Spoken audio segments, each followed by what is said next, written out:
ओम शांति। 27/6/24 की वाणी है। मीठे बच्चे, तुम्हें शरीर से अलग होकर बाप के पास जाना है। तुम शरीर को साथ नहीं ले जाएंगे, इसलिए शरीर को भूल आत्मा को देखो। प्रश्न: तुम बच्चे अपनी आयु को योग बल से बढ़ाने का पुरुषार्थ क्यों करते हो?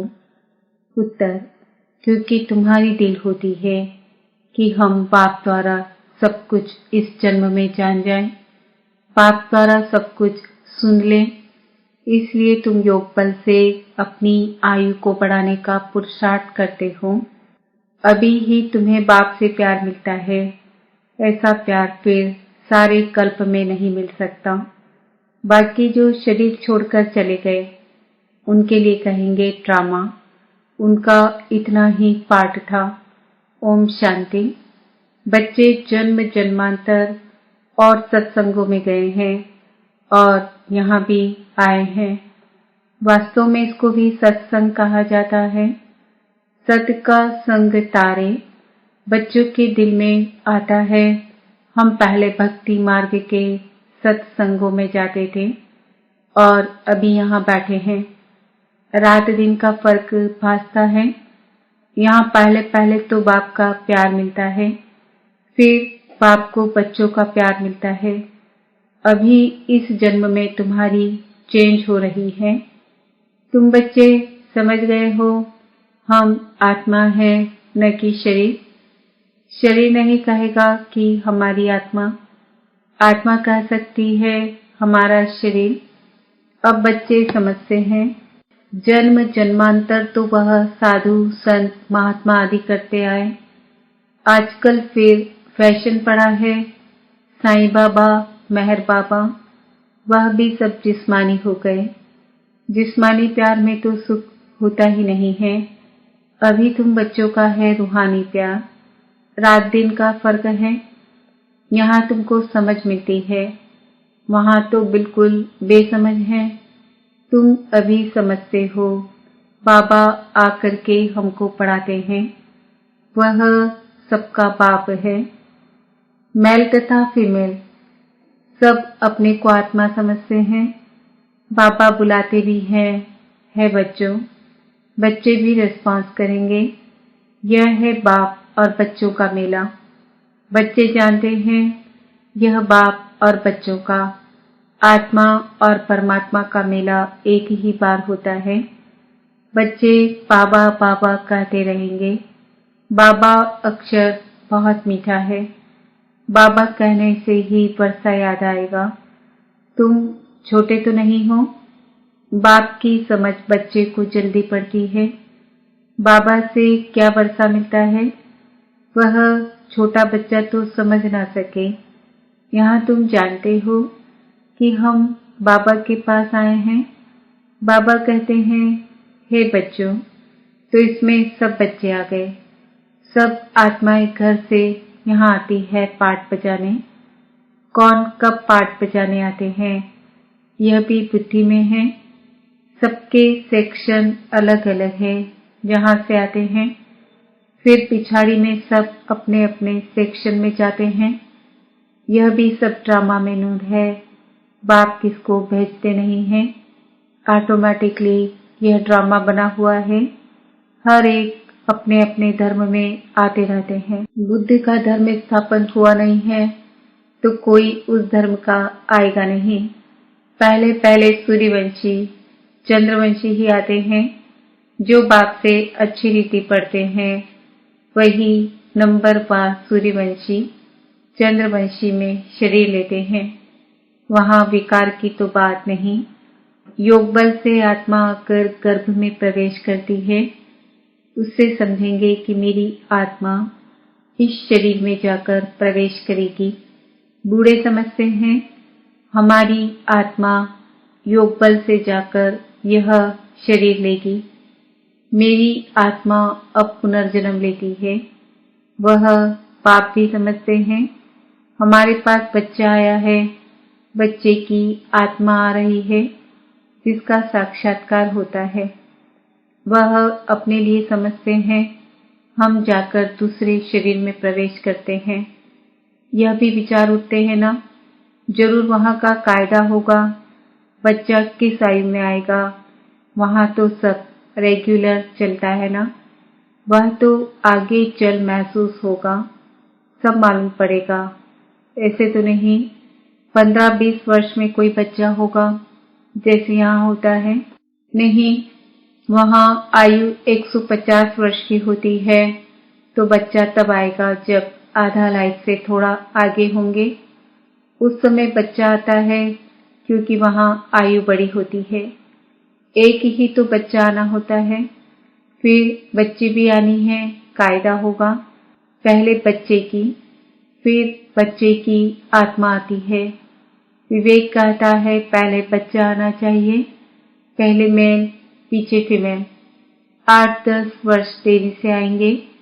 आगे चल तुम बच्चों को सब साक्षात्कार होना है, कैसे वहाँ की रस्म रिवाज है, यह सब बातें नई दुनिया की बाप बैठ समझाते हैं। बाप ही नई दुनिया स्थापन करने वाला है। रस्म रिवाज भी जरूर सुनाते जाएंगे, आगे चल बहुत सुनाएंगे और तब साक्षात्कार होते रहेंगे। बच्चे कैसे पैदा होंगे कोई नई बात नहीं। तुम तो ऐसी जगह जाते हो जहाँ कल्प कल्प जाना ही पड़ता है। वैकुंठ तो अब नजदीक आ गया है, अब तो बिल्कुल नजदीक ही आकर पहुँचे हो। हर एक बात तुमको नजदीक देखने आएगी। जितना तुम ज्ञान योग में मजबूत होते जाएंगे, अनेक बार तुमने पाठ बजाया है, अभी तुमको समझ मिलती है। जो ही तुम साथ ले जाएंगे, वहाँ की क्या रस्म रिवाज होगी सब जान जाएंगे। शुरू में तुमको सब साक्षात्कार हुए थे, उस समय तो अर्जुन तुम अल्पबे पढ़ते थे, फिर लास्ट में भी जरूर तुमको साक्षात्कार होने चाहिए। सो बाप बैठ सुनाते हैं, वह सब देखने की चाहना तुमको यहाँ होगी। समझेंगे कहाँ शरीर न छूट जाए, सब कुछ देख कर जाएं। इसमें आयु बढ़ाने के लिए चाहिए योग बल। जो बाप से सब कुछ सुने, सब कुछ देखे, जो पहले से गए उनका चिंतन नहीं करना चाहिए। वह तो ड्रामा का पार्ट है, तकदीर में नहीं था। ज्यादा बाप से लव लेना, क्योंकि जितना जितना तुम सर्विसेबल बनते हो तो बाप को बहुत बहुत प्यारे लगते हो। जितना सर्विस करते हो, जितना बाप को याद करते हो, वह याद जमती रहेगी, तुमको बहुत मजा आएगा। अभी तुम बनते हो ईश्वरीय संतान। बाप कहते हैं तुम आत्माएं हमारे पास थी ना, भक्ति मार्ग में मुक्ति के लिए बहुत परिश्रम करते हैं। जीवन मुक्ति को तो जानते नहीं। यह बहुत लवली ज्ञान है, बहुत लव रहता है। बाप बाप भी है, टीचर भी है, सदगुरु भी है। सच्चा सच्चा सुप्रीम बाबा है जो हमको 21 जन्मों के लिए सुखधाम में ले जाते हैं। आत्मा ही दुखी होती है, दुख सुख आत्मा ही महसूस करती है। कहा भी जाता है पाप आत्मा पुण्य आत्मा। अभी बाप आए हैं हमको सभी दुखों से छुड़ाने। अभी तुम बच्चों को बेहद में जाना है, सब सुखी हो जाएंगे, सारी दुनिया ही सुखी हो जाएगी। ड्रामा में पार्ट है, उनको भी तुम समझ रहे हो। तुम कितना खुशी में रहते हो। बाबा आया है हमको स्वर्ग में ले चलने के लिए। हम सब आत्माओं को स्वर्ग में ले जाएंगे। बाप धैर्य देते हैं, मीठे मीठे बच्चों, मैं तुमको सब दुखों से दूर करने आया हूँ। तो ऐसे बाप से कितना प्यार होना चाहिए। सभी संबंधों ने तुमको दुख दिया है, यह है ही दुखदायी संतान। तुम दुखी होते दुख की ही बातें सुनते आए हो। अब बाप सब बातें समझा रहे हैं, अनेक बार समझाया है और चक्रवर्ती राजा बनाया है। तो जो बाप हमको ऐसा स्वर्ग का मालिक बनाते हैं, उन पर कितना प्यार होना चाहिए। एक बाप को ही तुम याद करते हो, सिवाय बाप के और कोई से संबंध नहीं। आत्मा को ही समझाया जाता है, हर सुप्रीम बाप के बच्चे हैं। अब जैसे हमको रास्ता मिला है, फिर औरों को भी सुख का रास्ता बताना है। तुमको सिर्फ आधा कल्प के लिए ही नहीं, पौना कल्प के लिए सुख मिलता है। तुम पर भी कई कुर्बान जाते हैं, क्योंकि तुम बाप का संदेश बताकर सब दुख दूर कर देते हो। तुम समझते हो ब्रह्मा को भी यह नॉलेज सुप्रीम बाप से मिलती है। यह फिर हमको पैगाम देते हैं, हम फिर औरों को पैगाम देंगे। बाप का परिचय देते सब बच्चों को जगाते रहते हैं अज्ञान नींद से। भक्ति को अज्ञान कहा जाता है। ज्ञान और भक्ति अलग अलग है। ज्ञान सागर बाप अब तुम बच्चों को ज्ञान सिखला रहे हैं। तुम्हारे दिल में आता है, बाबा हर 5000 वर्ष बाद आकर हमें जगाते हैं। हमारा जो दीवा है उसमें घृत बाकी थोड़ा जाकर रहा है, इसलिए अब फिर ज्ञान घृत डाल दीप जगाते हैं। जब बाप को याद करते हैं तो आत्मा रूपी दीप प्रज्वलित होता है। आत्मा में जो कट चढ़ी हुई है वह उतरेगी बाप की याद से। इसमें ही माया की लड़ाई चलती है। माया घड़ी घड़ी भुला देती है और कट उतारने के बजाय चढ़ती जाती है, बल्कि जितना उतरी थी उससे भी जास्ती चढ़ जाती है। बाप कहते हैं, बच्चे मुझे याद करो तो कट उतर जाएगी।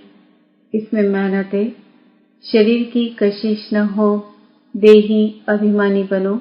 हम आत्मा हैं, बाबा के पास शरीर सहित तो जा नहीं सकेंगे। शरीर से अलग होकर ही जाना है।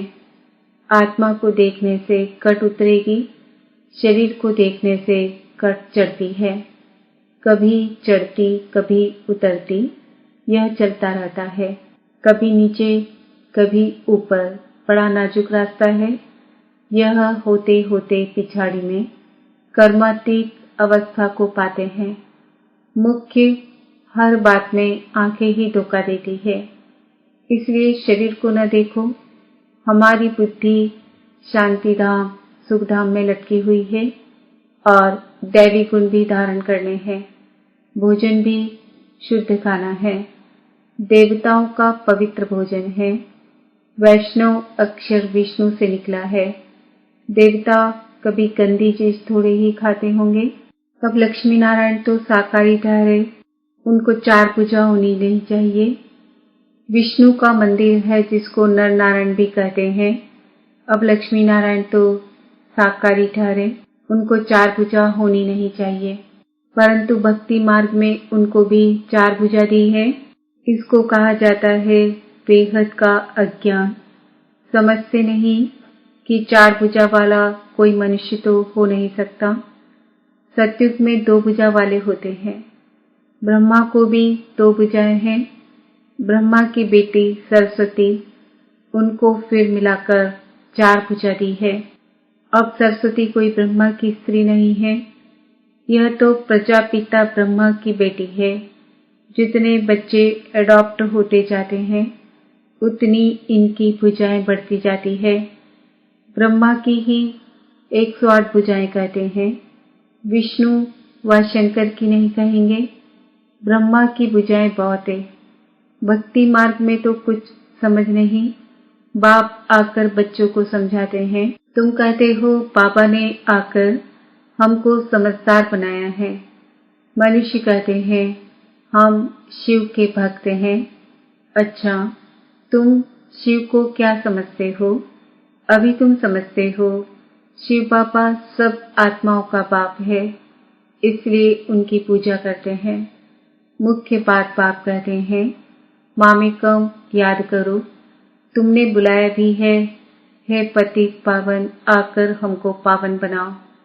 सभी पुकारते ही रहते हैं, पतित पावन सीताराम, यह भी गाते रहते थे। बाबा को थोड़ी ही मालूम था कि बाप स्वयं आकर मेरे में प्रवेश करेंगे। कितना वंडर है, कभी ख्याल में भी नहीं था। पहले तो आश्चर्य खाते थे, यह क्या होता है, मैं किसको देखता हूँ, तो बैठे बैठे उनको कशिश होती है, यह क्या होता है। शिव बाबा कशिश करते थे, सामने बैठो तो ध्यान में चले जाते थे। आश्चर्य में पड़ गए, यह क्या है। इन बातों को समझने के लिए फिर एकांत चाहिए। तब वैराग्य आने लगा, कहाँ जाऊं, अच्छा बनारस जाता हूँ। यह उनकी कशिश थी जो इसको भी कराते थे। इतनी बड़ी कारोबार सब छोड़कर गया। उन बेचारों को क्या पता कि बनारस में क्यों जाते हैं। फिर वहां बगीचे में जाकर ठहरा, वहां पेंसिल हाथ में उठाकर दीवारों पर चक्र बैट निकालता था। बाबा क्या कराते थे कुछ पता नहीं पड़ता था। रात को नींद आ जाती थी, समझता था कहाँ उड़ गया हूँ। फिर जैसे नीचे आ जाता था, कुछ पता नहीं क्या हो रहा है। शुरू में कितने साक्षात्कार होते थे, बच्चियां बैठे बैठे ध्यान में चली जाती थी। तुमने बहुत कुछ देखा है। तुम कहेंगे जो हमने देखा सो तुमने नहीं देखा। फिर पिछाड़ी में भी बाबा बहुत साक्षात्कार कराएंगे, क्योंकि नजदीक होते जाएंगे। अच्छा, मीठे मीठे सिकिल दे बच्चों प्रति माता पिता बाप दादा का याद प्यार और गुड मॉर्निंग। रूहानी बाप की रूहानी बच्चों को नमस्ते। हम रूहानी बच्चों की रूहानी माता पिता बाप दादा को याद प्यार गुड मॉर्निंग नमस्ते ओम शांति। धारणा के लिए मुख्य सार, बाप का संदेश सुनाकर सबके दुख दूर करने हैं, सबको सुख का रास्ता बताना है, हदों से निकल बेहद में जाना है, अंत के सब साक्षात्कार करने के लिए तथा बाप के प्यार की पालना लेने के लिए ज्ञान योग में मजबूत बनना है। दूसरों का चिंतन न कर योग बल से अपनी आयु बढ़ानी है। वरदान, अलबेलेपन व अटेंशन के अभिमान को छोड़ बाप की मदद के पात्र बनने वाले सहज पुरुषार्थी भव। कई बच्चे हिम्मत रखने के बजाय अलबेलेपन के कारण अभिमान में आ जाते हैं कि हम तो सदा पात्र हैं ही, बाप हमें मदद नहीं करेंगे तो किसको करेंगे। इस अभिमान के कारण हिम्मत की विधि को भूल जाते हैं। कईयों में फिर स्वयं पर अटेंशन देने का भी अभिमान रहता, जो मदद से वंचित कर देता है। समझते हैं हमने तो बहुत योग लगा लिया, ज्ञानी योगी तू आत्मा बन गए, सेवा की राजधानी बन गई। इस प्रकार के अभिमान को छोड़ हिम्मत के आधार पर मदद के पात्र बनो तो सहज पुरुषार्थी बन जाएंगे। स्लोगन, जो वेस्ट और नेगेटिव संकल्प चलते हैं उन्हें परिवर्तन कर विश्व कल्याण के कार्य में लगाओ। ओम शांति। आज का सम्मान है, मैं आत्मा सहज पुरुषार्थी